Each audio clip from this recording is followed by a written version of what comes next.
Bom dia, pessoal, tudo bem?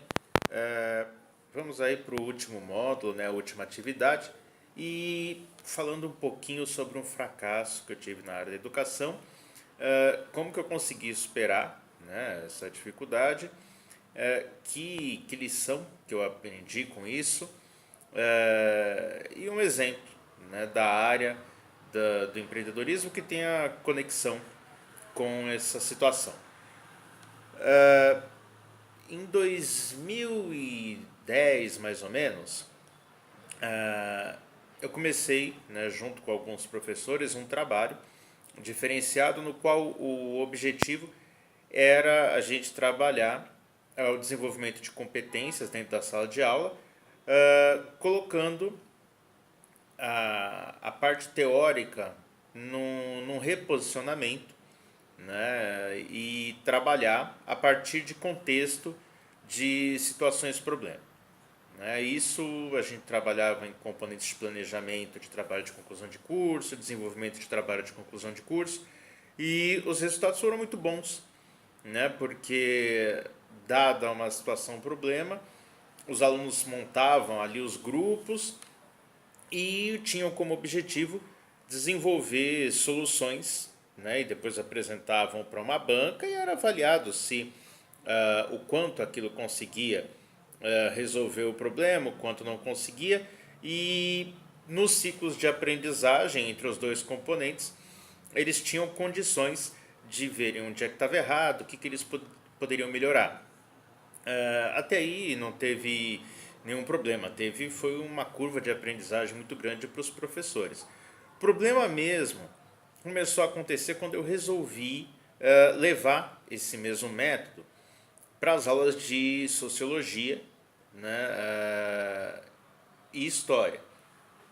Por que a gente teve problemas aí? Era um contexto completamente diferente de aulas. E eu tinha que me amparar muito mais em componentes do técnico do que do ensino médio, para criar as circunstâncias, as situações de aprendizagem. E onde é que teve o problema? O problema, na verdade, é assim, os alunos se engajaram perfeitamente, mas eles não entendiam a avaliação. Né? Eles falavam, tá, mas por que você está dizendo que a minha nota é essa e não aquela? Por que está dando esse resultado? O senhor acha mesmo que a gente não melhorou? Né? Ou o senhor acha que a gente melhorou, então por que a nota é essa? Então, assim, havia uma grande dificuldade dos alunos em entenderem, né, a forma de avaliação. E aí eu comecei a me dar conta, conversando com eles, que realmente havia dificuldade e eu não conseguia explicar para eles de uma forma suficientemente convincente do porquê que eu estava dando aquela nota.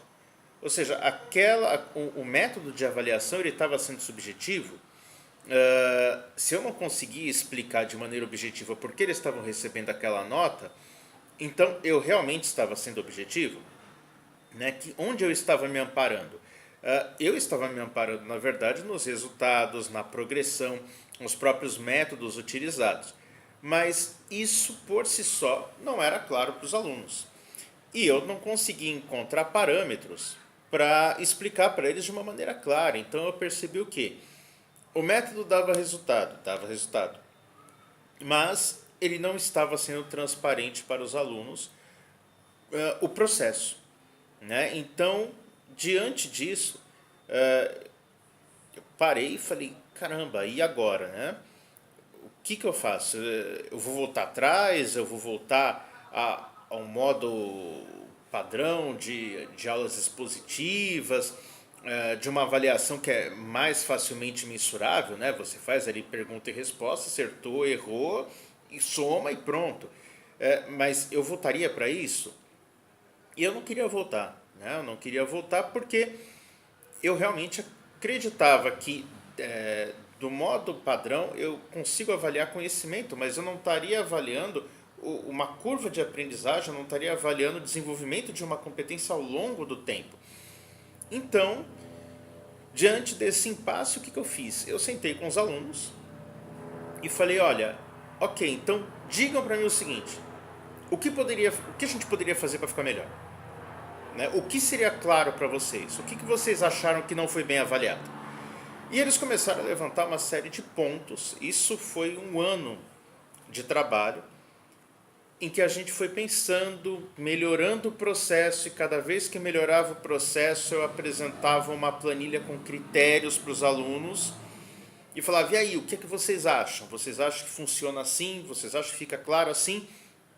O resultado, a gente foi construindo ao longo do tempo, na verdade a gente foi mapeando o processo de desenvolvimento das atividades de uma maneira que todo o processo de desenvolvimento do projeto, ele tinha checkpoints, ele tinha marcações que deixavam claro.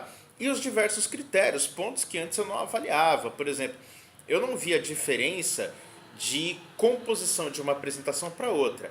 Eu via se o método que eles estavam desenvolvendo era capaz de resolver o problema. E eles falaram: então, professor, mas isso não está certo, porque alguns se empenham muito para fazer determinada forma de apresentar para você, outros não se empenham tanto. E aí, legal, é assim mesmo. Então, uma série de coisas a gente foi levando em conta e, com isso, hoje o método ele se tornou muito mais consistente, porque eu aprendi que para avaliar competências, você precisa estabelecer o processo no qual a competência se desenvolve. E você precisa deixar claro que a situação está envolvida com tal processo para os alunos e que a sua avaliação ela está pegando todos os pontos envolvidos com aquele checkpoint do processo. Quando você faz isso, você consegue, não só você como os alunos, a desenvolver uma avaliação 360 graus. Um exemplo que eu encontrei depois, que tem muito a ver com isso, é o caso da Dell. Né? A Dell, ali em meados dos anos 90, 94, 95, era aquele momento em que estava tendo uma série de pesquisas, estava mudando as baterias do dispositivo para baterias de baterias de cádmio para baterias de lítio. E o processo era complicado. As baterias de cádmio eram aquelas que viciavam, eram aquelas que, depois de um tempo carregando, elas ficavam presas naquele ciclo de carregamento. E as de lítio, elas teriam desenvolvimento independente. Mas qual que foi o problema? As baterias, algumas das baterias, elas começaram a superaquecer, começaram a explodir e, assim, num primeiro momento, a Dell não fez um recall, ela não buscou resolver o problema. Ela considerou que os números eram insignificantes e mandou ver os produtos para tudo quanto era lugar.